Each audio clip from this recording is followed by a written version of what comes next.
చేసిన పనికి, ఒక తండ్రి చేసిన నిర్లక్ష్య వైఖరికి ఒకే కుటుంబంలో ఒకే తల్లికి పుట్టినోళ్ళు నరుక్కునే పరిస్థితులకు వచ్చారంటే ఏమనాలి? రారా?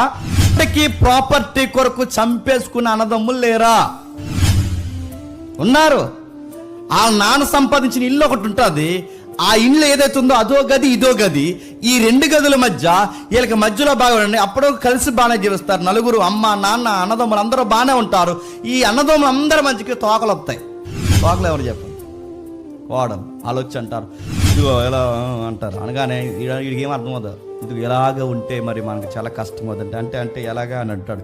ఇంకా నువ్వు అన్నయ్య అని తిరిగితే చాలా కష్టం అవుతుంది, ఇంకా నువ్వు తమ్ముడు అని తిరిగితే చాలా కష్టం అవుతుంది. మరి ఏం చేయమంటావు అంటే ఏం చేయబట్టి గోడెట్టించే మధ్యలో కేవలం అడుగుతున్నాను, గజు నేల కోసం, జానా నేల కోసం, దిక్కుమాలిన ఆస్తుల కోసం పచ్చటి అన్నదమ్ములు ఇడిపోయిన వాళ్ళు లేరా? నాన్న ముందు పెట్టుకుని గొడవలు ఆడుకునే వాళ్ళు లేరా? నేను చూసానండి, కళ్ళతో చెప్తున్నాను. నాన్న అమ్మ నేడో రేపో చనిపోతారంటే గుప్పుడు మెతుకులు పెడుతూ ఇంకో 10 రోజులు లేదా ఒక 5 సంవత్సరాలు బతుకుతారు అనుకునే బాధ కన్నా వెళ్ళాడు చెప్పనా. ఇప్పుడు చచ్చిపోయేలా ఉన్నారు, ఇంకా ఎడదీకన్నా చచ్చిపోతున్నారని వాళ్ళే ముందు పెట్టుకుని మాట్లాడుకుంటే వాళ్ళకి ఎంత బెంగ ఉంటుందండి. పెద్దలు ఎవరైనా ఉంటే మీరు జాగ్రత్త. ఇది మా గొడవ కాదు, ఇసాక్ గారి ఇంటి గొడవ అనుకోకండి, రేపు పొద్దున మన ఇంటి గొడవ కూడా అవుతుంది. జాగ్రత్త.